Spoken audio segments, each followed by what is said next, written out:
નમસ્કાર વિદ્યાર્થીઓ, જ્ઞાનપથ શૈક્ષણિક સંકુલ મોરબી, ધોરણ 12 કોમર્સ અને વિષય છે વાણિજ્ય વ્યવસ્થા અને સંચાલન. આપણે આગળના લેક્ચરમાં ભણી ગયા કે સંચાલન એટલે શું, તો કે ઓછામાં ઓછા ખર્ચે ઓછા સમયમાં ઉપલબ્ધ સાધનોનો શ્રેષ્ઠ ઉપયોગ કરી અને કામ મેળવવું. ત્યારે માણસો દ્વારા, સાધનો દ્વારા, પદ્ધતિ દ્વારા નાણાંની અને બજારનું એવું આયોજન કરવાનું કે જેમાં નિશ્ચિત નક્કી કરેલા ધ્યેય સુધી પહોંચી વળે. એટલે આપણે સંચાલનની વ્યાખ્યા ભણી ગયા. સંચાલન દરેક ક્ષેત્રમાં જરૂરી છે, સતત ચાલતી પ્રવૃત્તિ છે, હેતુને ધ્યાનમાં રાખે છે, સર્વવ્યાપી, જૂથમાં એક વ્યક્તિથી કામ નથી થતું, સમૂહમાં થાય છે, માનવની જરૂર પડે છે, કેન્દ્ર સ્થાને માણસો છે, નિર્ણય પ્રક્રિયામાં મદદરૂપ છે. ત્યારે કળા, વિજ્ઞાન અને વ્યવસાય, વ્યક્તિમાં કામ કરવાની એક આવડત હોય એટલે કળા છે, વિશિષ્ટ પ્રકારના સિદ્ધાંતો અને ચોક્કસ નિયમોનું પાલન થતું હોય ત્યારે સંચાલન વિજ્ઞાન છે, અને એના માટે ખાસ વ્યવસાયિક લાયકાત જો એટલે કે સંચાલન એક વ્યવસાય છે. ત્યાર પછી આપણે ભણી ગયા સંચાલનની સપાટીઓ કેટલી? 3. ઉચ્ચ સપાટી, મધ્ય સપાટી, તળ સપાટી. હાલની પરિસ્થિતિને ધ્યાનમાં રાખી જોયા આપણે અભ્યાસક્રમમાં આ પ્રકરણમાંથી એક પણ મુદ્દો રદ કરેલ નથી. એટલે પ્રકરણ એક સંપૂર્ણ છે. પરીક્ષા આપણે જે ટાઈમ ટેબલ મુજબ લેવાની છે એ મુજબ આપણે અભ્યાસક્રમને ભણવો પણ જરૂરી છે. ત્યારે 12મા ધોરણમાં આ પ્રકરણનો ગુણભાર વિશેષ છે, અને આખું બીએ જે આપણો તમારું પાઠ્યપુસ્તક છે વાણિજ્ય વ્યવસ્થા અને સંચાલનનું, એ આ બધા પાઠ્યપુસ્તકના એક પછી એક પાઠ છે. તો આજે સંચાલનના કાર્યો પ્રશ્ન એ ભણવાનો છે, સંકલન અને સંચાલનના કાર્ય વિસ્તાર. આ ગઈકાલે આપણે કેટલા પ્રશ્ન ભણ્યા હતા? તો કે સંચાલનની વ્યાખ્યા આપી, સ્વરૂપ જણાવો 1, સંચાલનની વ્યાખ્યા આપી, મહત્વ જણાવો પ્રશ્ન 2, સંચાલન કળા અને વિજ્ઞાન છે 3, સંચાલન વ્યવસાય છે સમજાવો 4, અને 5મો પ્રશ્ન સંચાલનની વિવિધ સપાટીઓ જણાવો, અને 6થો પ્રશ્ન તો સંચાલનની દરેક સપાટીનો તફાવત. 6 પ્રશ્ન ભણો. ત્યાર પછી આજે 7મો પ્રશ્ન છે સંચાલનના કાર્યો. તો દરેક સંચાલન શાસ્ત્રીઓએ પોતાના મત અનુસાર સંચાલનના કાર્યો આપેલા છે, તબક્કાવાર, ક્રમવાર. તો પ્રક્રિયા એટલે પૂર્વ નિર્ધારિત હેતુ સિદ્ધ કરવા. પ્રક્રિયા એટલે શું? પૂર્વ નિર્ધારિત, અગાઉ નક્કી કરેલા લક્ષ્યને સફળ કરવા. તબક્કાવાર, ક્રમવાર જે પ્રવૃત્તિ છે તેને કહેવાય પ્રક્રિયા. ત્યારે વિદ્વાનો અને મતાંતરના સંચાલન શાસ્ત્રીના અનુભવ અને કામના આધારે કેટલાક કાર્યો છે. તો તમને ચાર્ટ આપેલો, પરીક્ષામાં પૂછાય. ઓડોનલ અને કુંતના મતે વર્ગીકરણ જણાવો, તો એમાં કેટલા કાર્યો? આયોજન, વ્યવસ્થા તંત્ર, કર્મચારી વ્યવસ્થા, દોરવણી અને અંકુશ. આ ઓડોનલ અને કુંતના મત મુજબ. હેનરી ફેલ સંચાલનના કાર્યોનું વર્ગીકરણ કેવી રીતે કરે છે? તો કે આયોજન, વ્યવસ્થા તંત્ર, આદેશો આપવા. તો આદેશો કોને આપવા? તો કે કર્મચારીને. જ્યાં ઓડોનલ અને કુંત જે કર્મચારી વ્યવસ્થા છે ત્યાં આદેશો આપવા. સંકલન, એક સૂત્રતા જાળવવી અને અંકુશ. પીટર એફ ડ્રકરનું વર્ગીકરણ, તો કે ધંધાનું સંચાલન કરવું, સંચાલકોનું સંચાલન કરવું, કામદારોનું કામનું સંચાલન કરવું.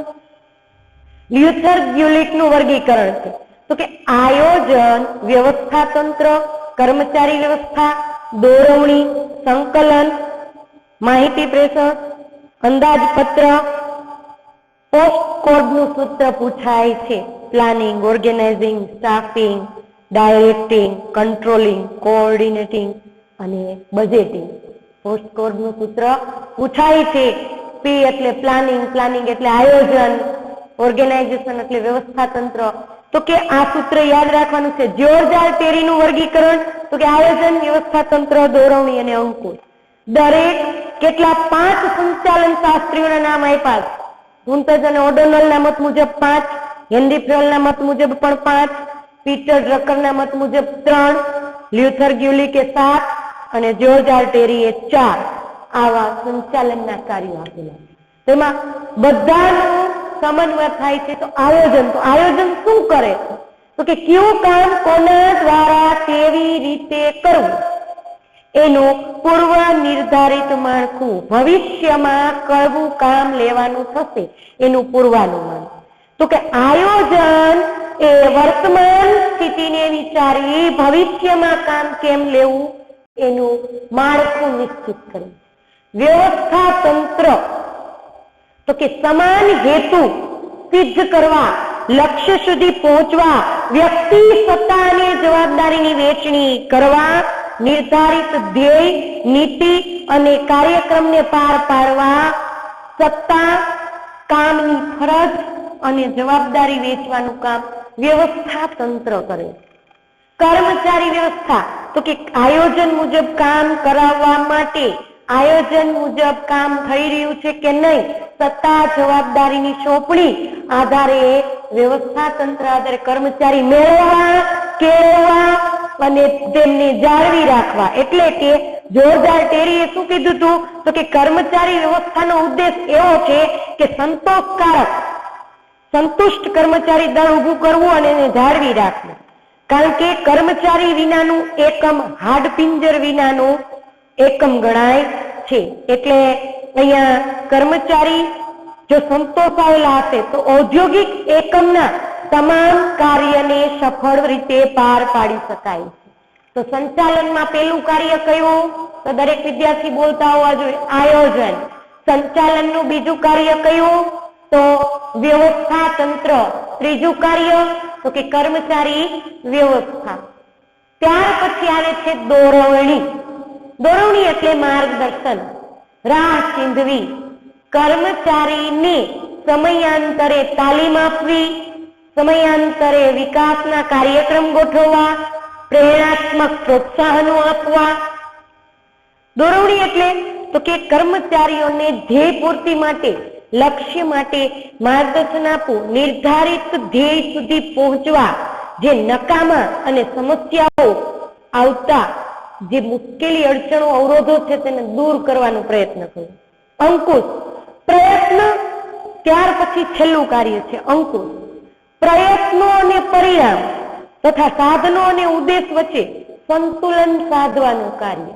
કે થયેલું નિર્ધારિત આયોજને ઘડેલું કામ વ્યવસ્થા તંત્રએ સોંપેલી સત્તા, નિમાયેલ કર્મચારી અને દોરવણી આધારે માર્ગદર્શનથી કામ થાય છે કે નહીં તે દેખરેખ. એટલે કે નકારાત્મક ખ્યાલ નથી, પણ વિધેયાત્મક વસ્તુથી ધ્યાનમાં રાખી થઈ રહેલા કામ ઉપર દેખરેખ રાખવી. એટલે કે જ્યાં આયોજનની શરૂઆત થાય ને અંકુશ હોય. એટલે કે આયોજન અને અંકુશ જોડિયા બે બાળકો છે. એટલે કે એક સિક્કાની બે બાજુ છે. આયોજન માટે, અંકુશ માટે આયોજન પૂર્વ શરત છે. અંકુશ હોય તો તમારે નક્કી કરી જ લેવાનું કઈ આયોજનથી જ કામ થતું જોવા મળે છે. ત્યાર પછી આવે છે સંકલન. સંકલન એટલે સંચાલનમાં આયોજનથી માંડી દેખરેખ સુધી અંકુશનું કાર્ય એ જોવાનું કામ કોનું છે? તો કે સંકલનનું, એક સૂત્રતાનું, સહાયતાનું. સંકલનનો અર્થ શું થાય? તો કે ધંધાના એકમમાં જુદા જુદા વિભાગો, જુદા જુદા કર્મચારી હોય, જુદી જુદી સપાટી હોય. દરેક સપાટીએ દરેક કર્મચારીને તેના કામ કરતા કર્મચારી સાથે સુમેળ ભર્યા સંબંધો રાખવા અને કામ ઉપરથી નીચે તરફ અને નીચે તરફથી ઉપરથી નીચે તરફ સૂચનો, સત્તાનો પ્રવાહ વહે છે. જ્યારે તળ સપાટીથી કામ કરી મધ્ય સપાટીએ તેનો અહેવાલ અને મધ્ય સપાટીથી એનું પરિણામ ઉચ્ચ સપાટી સુધી પહોંચાડે છે. તો એમાં એક સૂત્રતા, સહકાર, સંકલન જળવાઈ રહે એ જરૂરી છે. તો સંકલનથી તો કે ઘણા બધા ફાયદા છે. કોઈ કામ રહી નથી જતું, કોઈ કામ બેવડાતું નથી, સમયસર હેતુ સિદ્ધ થાય છે, લક્ષ્ય પાર પડે છે, ઘણા બધા કાર્યો સરળ થઈ જાય. તો કે આ થયું સંકલન. તો ફરીવાર સંચાલનનું સ્વરૂપ. સંચાલનનું સ્વરૂપ એટલે શું? તો આપણે ભણી ગયા દરેક ક્ષેત્રમાં જરૂરી, સર્વવ્યાપી, જૂથ પ્રવૃત્તિ, માનવીય સ્થાન વિશેષ. ત્યાર પછી કે સંચાલન કળા વિજ્ઞાન ને વ્યવસાય છે. તો કે સંચાલનનું મહત્વ શું? તો કે સતત ચાલતી પ્રવૃત્તિ છે, દરેક સપાટીએ જોવા મળે છે. તો કે અસરકારક આયોજનથી કામ ઘડાય છે. કળા, આવડત અને વિજ્ઞાન. સંચાલન કળા, વિજ્ઞાન અને વ્યવસાય છે. સંચાલનની સપાટી કેટલી? ઉચ્ચ સપાટી. ઉચ્ચ સપાટીમાંથી પણ વિકલ્પવાળા પ્રશ્નો પૂછાય છે. સર્વોચ્ચ સત્તા ધરાવતી સપાટી કઈ? તો તમારે લખવાનું ઉચ્ચ સપાટી. ટોચની સપાટી કઈ? તો ઉચ્ચ સપાટી. મધ્ય સપાટી એટલે કે જોડતી કડી કઈ છે? તો કે ઉચ્ચ સપાટી અને તળ સપાટીને જોડતી કડી મધ્ય સપાટી છે. ત્યાર પછી તળ સપાટી. તળ સપાટીએ એકમમાં કામ કરતા કર્મચારીઓ શું કરે છે? કામ કરી અને એનો અહેવાલ ક્યાં પહોંચાડે છે? મધ્ય સપાટીએ, એટલે કાર્યકારી સપાટી. ત્યાર પછી આજનો નવો પ્રશ્ન છે સંચાલનના કાર્યો. કેટલા? તો કે દરેક સંચાલન શાસ્ત્રીએ પોતાના મત અનુસાર આપેલા છે. એમાં લ્યુથર ગ્યુલિટ, જ્યોર્જ ટેરી. તમને લ્યુથર ગ્યુલિટનું સૂત્ર પૂછાય છે, પોસ્ટકોડનું સૂત્ર જણાવો. તો પોસ્ટકોડના સૂત્રમાં P એટલે પ્લાનિંગ, આયોજન, O એટલે ઓર્ગેનાઇઝેશન, એટલે કે વ્યવસ્થા તંત્ર, S એટલે સ્ટાફિંગ, કર્મચારી વ્યવસ્થા. ત્યાર પછી D એટલે ડાયરેક્ટિંગ, પોસ્ટકોડ. C એટલે કંટ્રોલિંગ, કોઓર્ડિનેટિંગ, સંકલન.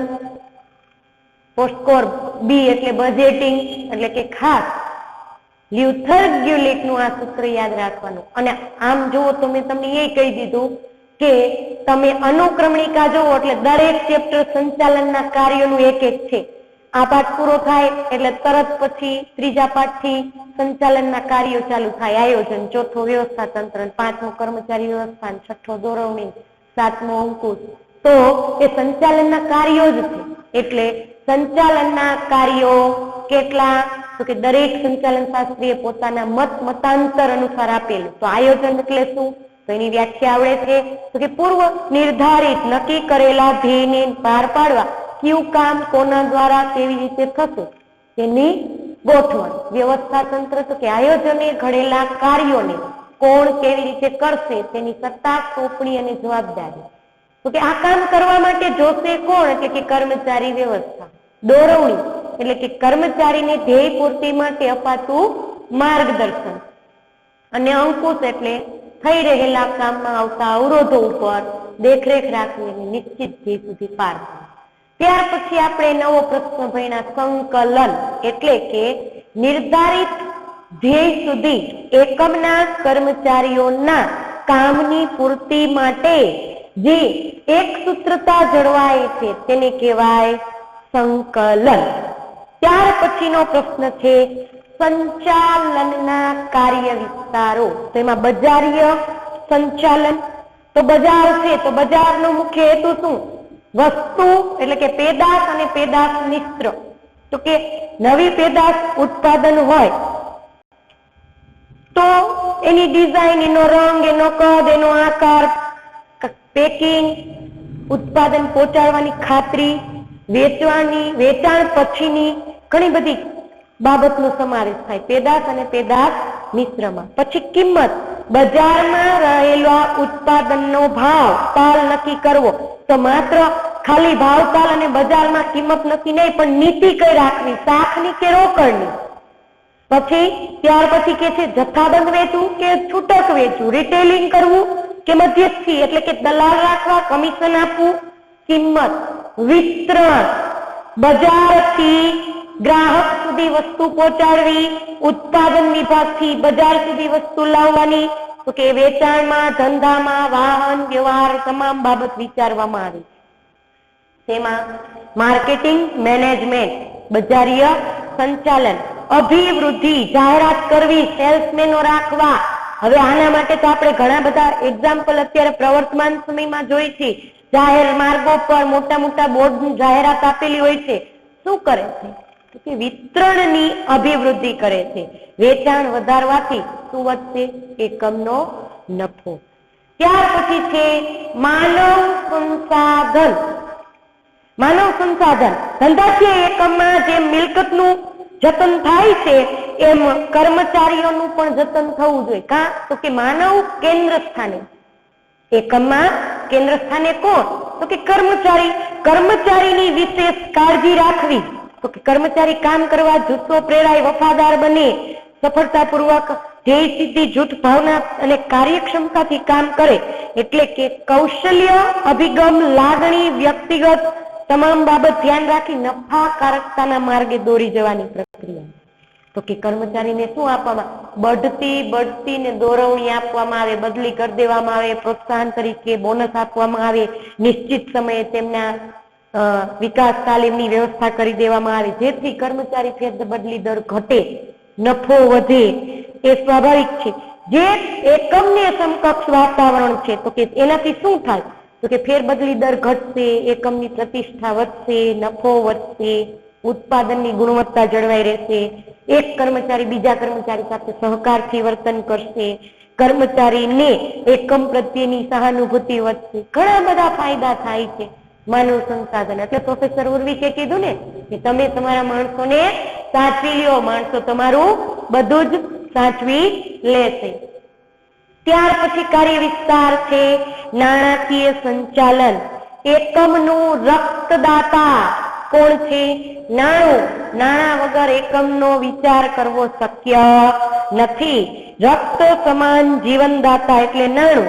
તો કે નાણું ક્યાંથી મેળવવાનું, નાણાંનો ઉપયોગ કેવી રીતે કરવો, નાણાંનો કાર્યક્ષમ ઉપયોગ એવી રીતે થાય જેથી ધંધાનો જે નિર્ધારિત લક્ષ્ય છે તે કાર્યક્ષમ બને. તો કે નાણાંની જરૂરિયાત અંદાજ કરવો, સમયની દ્રષ્ટિએ આવકની ફાળવણી કેટલી કરવી, કરવેરાનું આયોજન કરવું, નાણાંની નીતિ, અસ્કયામતોની વ્યવસ્થા, મૂડીની, મિલકતની. છેલ્લો પોઈન્ટ છે ઉત્પાદન સંચાલન. કુદરત દ્વારા મળેલા માલ સામાન એટલે કે કાચા માલ ઉપર જરૂરી પ્રયાસ પ્રક્રિયા કરી અને તૈયાર માલ બનાવવામાં આવે ત્યારે વસ્તુનું શું થયું કહેવાય? તો કે ઉત્પાદન. તો ઉત્પાદન સંચાલન એટલે શું? તો કે આયોજન કરવાનું, કાર્યક્રમ ઘડવાનું, સંકલન સાધવાનું અને થઈ રહેલા કામ ઉપર દેખરેખ રાખવાની. તો કે ઉત્પાદનનું આયોજન કરવું, એમાં વસ્તુ વિકાસ ટેકનોલોજીનો ઉપયોગ કરવો, ગુણવત્તા જાળવી રાખવી, ખર્ચ અને પડતર પર માપ રાખવું, ઉત્પાદનમાં વૈવિધ્યકરણ અને ટેકનોલોજીનો ઉપયોગ કરવો. તો આ થયું સંચાલનના કાર્ય વિસ્તારો કેટલા? પરીક્ષામાં 1 માર્કમાં 2 માર્કમાં પૂછાય સંચાલનના કાર્ય વિસ્તાર કેટલા? નામ આપો. તો તમારે 4 કાર્ય વિસ્તાર: બજારીય સંચાલન, માનવ સંસાધન સંચાલન, નાણાકીય સંચાલન અને ઉત્પાદન સંચાલન. સંચાલનના કાર્યો કેટલા છે? તો દરેકના મતાંતર અનુસાર છે, જે તમારે ચાર્ટ પાકો કરવાનો છે. સંકલન એટલે એક સૂત્રતા. સંચાલનની સપાટી કેટલી? 3. ઉચ્ચ, મધ્ય અને તળ. સંચાલન શું છે? કળા. સંચાલન શું છે? વિજ્ઞાન. સંચાલનની વિશિષ્ટ લાયકાત તો કે વ્યવસાય. આપણે જે પાઠ્યપુસ્તક 12મા ધોરણમાં ભણવાનું છે ને એની રૂપરેખા પ્રકરણ 1. એટલે હવે દરેક વિદ્યાર્થીને આજે આમ જો તો આ પાઠના મોટા પ્રશ્નો 7 થી 8 છે. સંચાલનનું સ્વરૂપ જણાવો, સંચાલનનું મહત્વ જણાવો, સંચાલનની સપાટી વિસ્તારથી સમજાવો અથવા તફાવત આપો, સંચાલનના કાર્યો જણાવો. એમાં હેનરી ફેવલનું કે તો એના, જ્યોર્જ ટેરીનું કે તો એના, લ્યુથર ગ્યુલિકના કે તો એના, પીટર એફ ડ્રકરના કે તો એના, અને કુન્સ અને ઓડોનલના કહે તો એ કાર્ય વિસ્તાર જણાવવાના છે. એટલે 4. ત્યાર પછી છે સંકલન. સંચાલનના કાર્ય વિસ્તારો: બજાર અને માનવ સંસાધન, નાણાકીય અને ઉત્પાદન. તો આ સંકલન અને સંચાલનના કાર્ય વિસ્તાર. અહીંયા પ્રકરણ 1 ના પ્રશ્નોત્તરીનો ખ્યાલ આપણે બધાએ મેળવ્યો. તો હવે પરીક્ષા, સત્રાંત પરીક્ષા જે જાન્યુઆરી માસમાં આપણી લેવાય છે ત્યારે એમાં આ પ્રકરણ પૂરેપૂરો અભ્યાસક્રમ લીધો છે. તો આજનું હોમવર્ક તમારે લોકોએ કરવાનું છે સંચાલનના કાર્યોનું વર્ગીકરણનો જે 4 ટાઈપો છે, દરેક સંચાલન શાસ્ત્રી અને એના કાર્યો, એ ચાર્ટ લખવાનો છે અને સંચાલનના કાર્યોની આ બંને પ્રશ્નો વિસ્તૃતે પાકા તો કરવાના જ છે. એક આ પ્રશ્ન અને એક આ પ્રશ્ન, એક આ ને આ. હોમવર્કમાં લખવાનું છે કાર્યનું વર્ગીકરણ લખવું.